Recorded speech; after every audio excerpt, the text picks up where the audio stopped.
Hey guys, welcome back to my YouTube channel. It's Bernice Williams. If you're new here, this channel is basically about faith, fashion, lifestyle, and motherhood. Yeah, today's segment is just with Bernice, and I am going to be giving you guys my best story. So grab your coffee, grab your drink, grab whatever you need to grab, and let's get right into the video.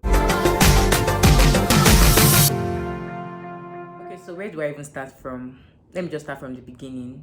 So on the 23rd of January, I went for my normal routine antenatal checkup and everything was fine. My doctor told me my due date, but she was like I should go for a growth scan. So I went for the growth scan and the sonographer told me that I was going to give birth. Like my due date was like now backwards. Like my doctor was telling me I was going to give birth on the 16th of February, but when they checked it was now like on the 14th of February. So I did the scan. He said there are so many things that could affect it. So like the growth of the baby, because my baby was already like 3.5 kg from what they said. My baby was like 3.5 kg, so it affected my due date. So my due date now came back to like 14th of February, but I was looking at 14th to 16th of February. So I was already like preparing my mind towards that. So like that was like in 2 weeks from when I went for my antenatal. So I went back home. I think I was like 30, almost 38 weeks that time. So I went back home. Everything was okay. I was preparing for when my mom was going to come, because my mom was supposed to come like the end of that month. So I was just preparing and also trying to induce labor as well, because I was like already full term. So yeah, I started preparing, and then on the Friday of that week, because remember I went to the hospital on the Wednesday. On the Friday of that week, I started having contractions, and I was wondering where it was coming from. So I called my doctor, and then my doctor was like I should come to the hospital, like they should just check me. So I went to the hospital, and then they checked me and they saw that I was 2 cm dilated. So I was thinking I was going to stay there, but they were like no, there was no need for me to stay there because it hasn't progressed, and that my cervix was still like posterior, so it wasn't really a big deal. But I should go home and monitor myself, that if I notice anything I should come and I should be checking myself to see if my mucus plug is going to come out, and if I was going to, like, my water was going to break. I should just start be checking on myself and stuff. So I went back home and I was trying so hard to induce labor, and because of the scare I had, my mom had to come earlier. So she was supposed to come like the 31st of January, but she had to come like on the 28th of February or so.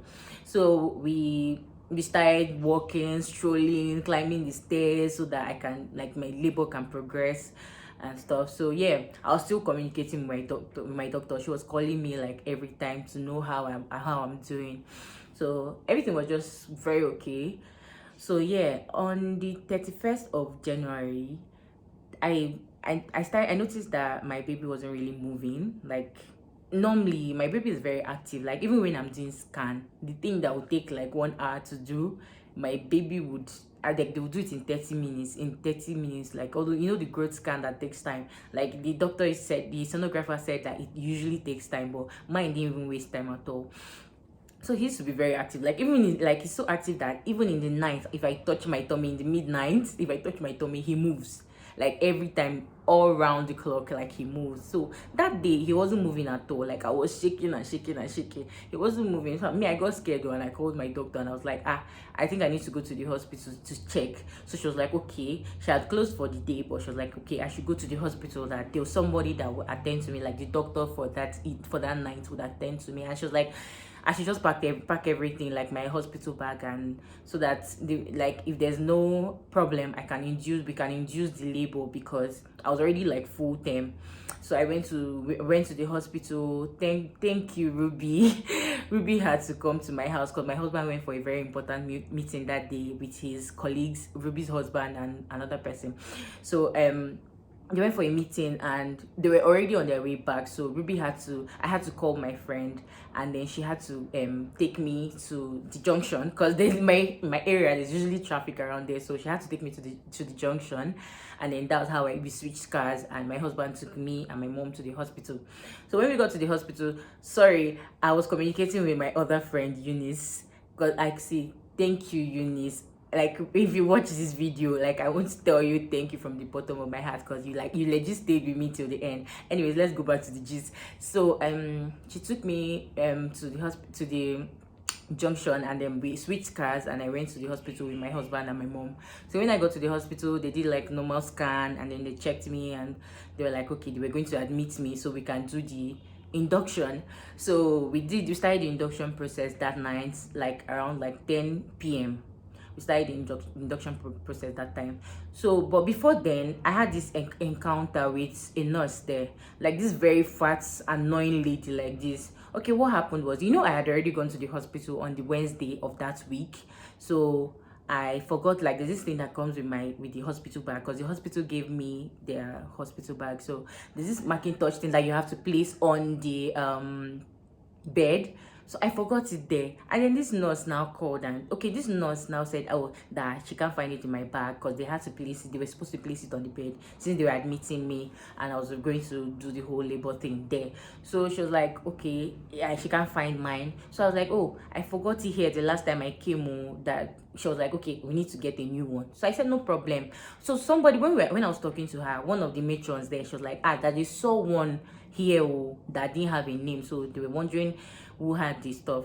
So the fat lady, the fat nurse, now went inside and brought another Macintosh. So she was like, oh, I have to pay for it. I was not like, I now asked the matron that, is this the one you said you saw? Like, this is looking like my own? No?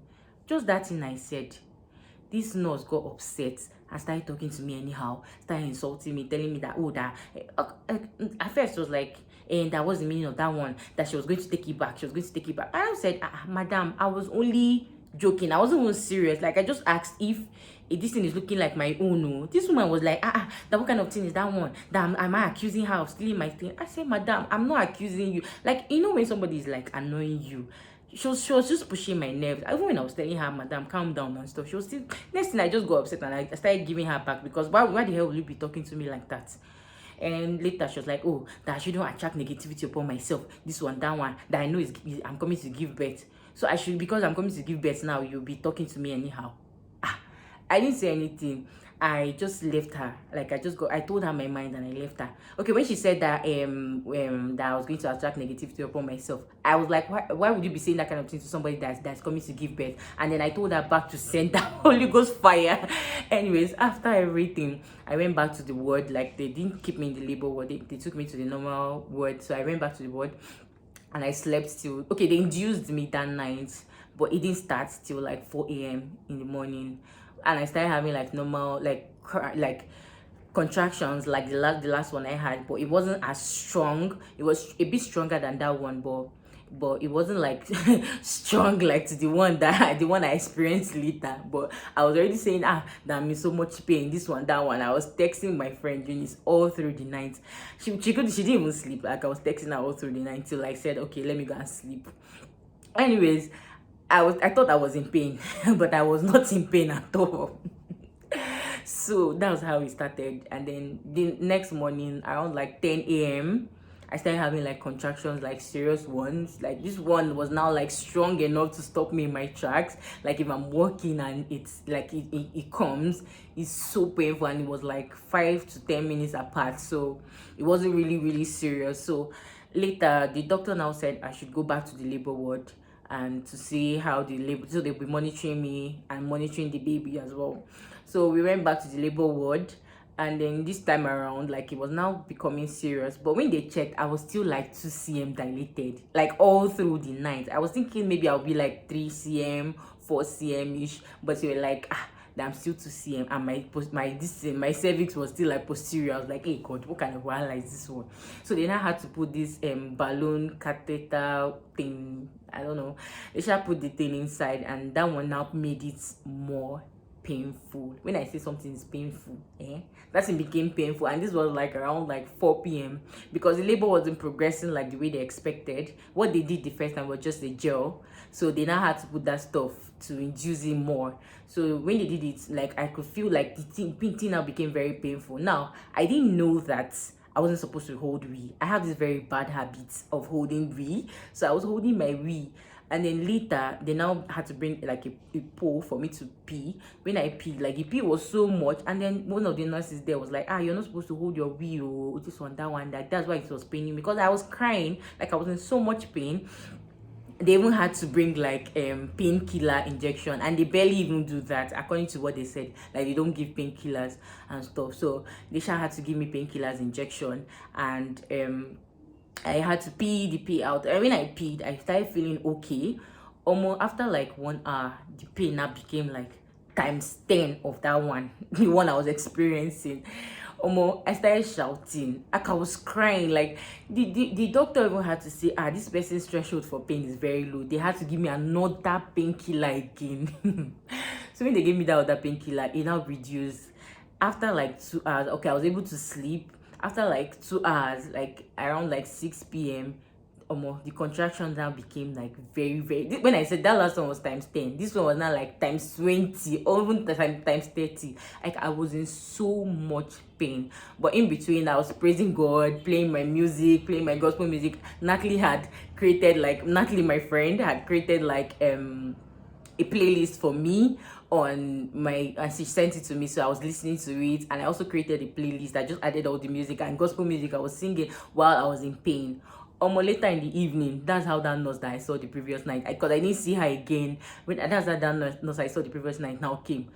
That's so I didn't know when, like, the Holy Spirit had to tell me that, see, apologize to this woman, because it was obvious I was going to give birth that night or the next morning, very early the next morning. So I just had to apologize to her. Since she was a nice night nurse. All the daytime nurses were nice, but since she was a night nurse, I was like, okay, let me apologize to her. So I apologized to the lady, and I told her, I'm sorry for what happened earlier, for the way I spoke to you, because it was because of the way you answered me. That was why I spoke to you that way. She was like, no problem. I said, okay. Me, I was thinking that was the end. When this woman showed me Pepe later. Anyways, let me just go accordingly. So me and this okay, I've lost my train of thoughts. So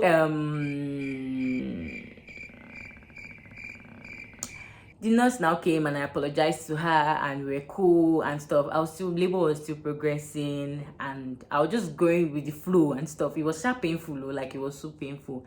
Around like 8 p.m., 9 p.m., they now came to check, and they saw that I was 5 cm dilated. So when they checked, I was 5 cm dilated.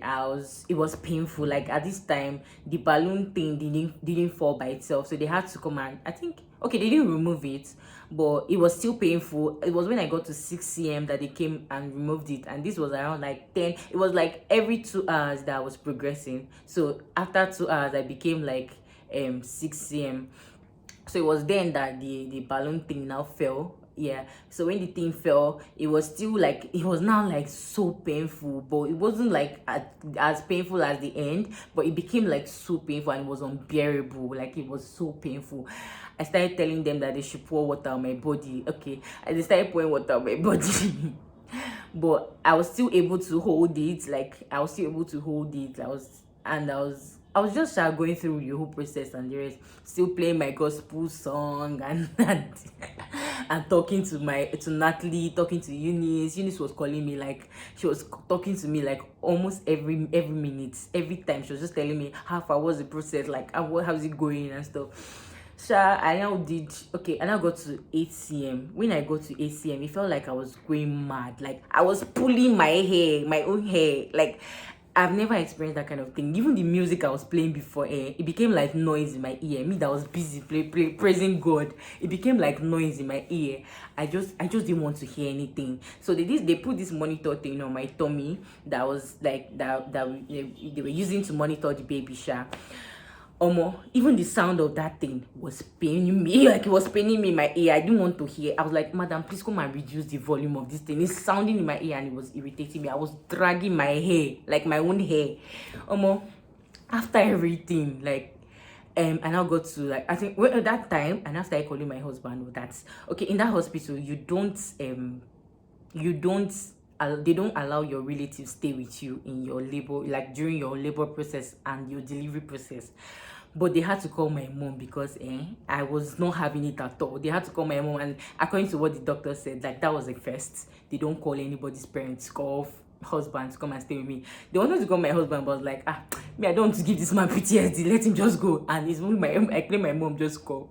So my mom now came, and when she came, she was like, she was praying with me, and she was telling me that I shouldn't push, and then I wasn't having the urge to push, but it got to a point where I started having the urge to push, even when you were telling me not to push. Like, I couldn't hold it. So when I was 8 cm, I was in so much pain, like everything was irritating me. After a while, I started vomiting, like I was throwing up non-stop, like everything everywhere was just so messy. It was painful. After a while, I started telling the doctor that they will have to give me epidural because I cannot take it. But the doctor was like, that you're almost there, so there's no need for the epidural, and besides, you can't even sit still for you to do it, so avoid complications like that. I shouldn't even bother about the epidural thing. Almost that when he told me that thing, it felt like I should drag him and bite him. After like 1 hour, I didn't see anybody again. It was now just me and that nurse that had that issue. It was like she was one assigned to my ward. This woman was sitting down there, sitting on the computer, pressing whatever, I don't know. I was in so much pain. I was even begging her that she should at least come close to me so I would hold her hand, or like just come close to me. I was This woman said she's not coming anywhere, that this one, that one. She was just talking anyhow. Like this woman that I had already apologized to before, she just started talking anyhow, saying that she's not coming anywhere. I should do my thing by myself, I beg, but I should just know that I should not push. I said, madam, this thing you're saying is not fair. Now, why are you telling me this kind of thing? She said that okay, at some point she stopped answering me. I said, no problem. Then my mom had already gone back, because they only allowed her to come and see me for a short while, and then she had to go back again. Me and this woman were still there. I was begging her. I even had to call her auntie, please come and stay with me. This woman said she's not coming, that I should do my thing by myself. I said, no problem. Oh. I started praying to God now, calling Jesus. Like, it was the time that, and the annoying part of the whole thing was that I was sleepy. So there was a time that once I just closed my eyes like this, and that's how I would just shout, Jesus! It wasn't even funny. Like, I would just scream, Jesus. After a while, I'm laughing about it now, but only me and God know what I saw with my 2 eyes that time. It was not like around like 2 a.m. ish. I called my husband. I started shaking the hospital because nobody was coming. It was as if all the doctors went to sleep. So nobody was with me. It was just me and that lady. At some point, she even left the place. I was like, somebody should come, or nobody should come. Nobody came. And my doctor, my gynecologist that I used all through my pregnancy process, she wasn't on duty that night. So after a while, she now called me. It was as if God just told her to call me. She now called me, and this was around like 3 a.m. She now called me, and she was like, who is there with you? I said, nobody's here with me. Oh. As I was saying that thing, because the phone was on loudspeaker, as I was saying that thing, that was when that wicked nurse now came again. This nurse now said, which one is nobody's here with you? Which one is nobody's here with you? And she was not talking anyhow again. I was like, God, that beg. Which kind of person is this one? So the nurse, my doctor now ended the call and had to call the main doctor in charge, like the main doctor in charge of that, my birth team. So she called him, and then he now came with all of them. They were even getting angry. They were like, that see, I've come to shake the hospital. Oh, that that my doctor called them and she was shouting at them. Anyway, that was not even my business at the time, because people should come and stay with me. That's my own. So one Muslim lady now had to come close to me, and I was holding her. I even pitied her. I was holding her and squeezing her. After some time, they now said, okay, they'll have to call my mom to come and stay with me, because I was crying, like shouting and crying. I was in so much pain. That's like the most painful thing I have ever experienced in my entire life. So they called my mom again. My mom now came this time around. She was now like holding me. They were telling me not to push, but I started having like the urge to push. I couldn't even hold myself. It felt like when you're having like very strong poop. So I had like, I was pushing, but she was saying I shouldn't push. They were telling me not to push, but I just couldn't help myself. So when they saw that the baby was crowning, because there's something called crowning, like the head was there at the tip. So that was when they now told my mom to go outside. Before my mom would get to the door of that labor ward, they just told me to give one very long push. And I gave the very long push, and that was how baby came out. But the moment the baby came out of my body, I felt like I just pooped one very strong poop. Like, I felt very, very okay. Like, I felt very relieved. that experience wasn't a funny experience at all. But it's just like a bittersweet experience. So yeah, that was it. Baby came out and baby was crying. He was so cute and tiny, but baby was like, when they weighed the baby was now like 3.48 kg. But when I did my scan, they had told me that baby was like 3.5 kg. So I sure didn't know what to believe, but I believed the one that he said. So baby was 3.48 kg. Baby came out healthy. Baby was fine, and yeah, that was it. Basically, it was fun, and yeah. I want to give like a special shout out to Mrs. Eunice Tio Agada and Natalie, and to Ruby for taking me to the hospital, and to my sister Pearl. And yeah, those are the people that I really want to appreciate, because like they basically stood by my whole side, even if they weren't with me, but they basically stood by my side the whole process. And I want to thank you guys for everything you guys did throughout my labor process, in fact throughout my pregnancy process. Thank you guys. If you stayed to this point and you haven't subscribed to my channel, please subscribe to my channel, and don't forget to like, comment and share. I love you guys, and I'll see you guys on my next video.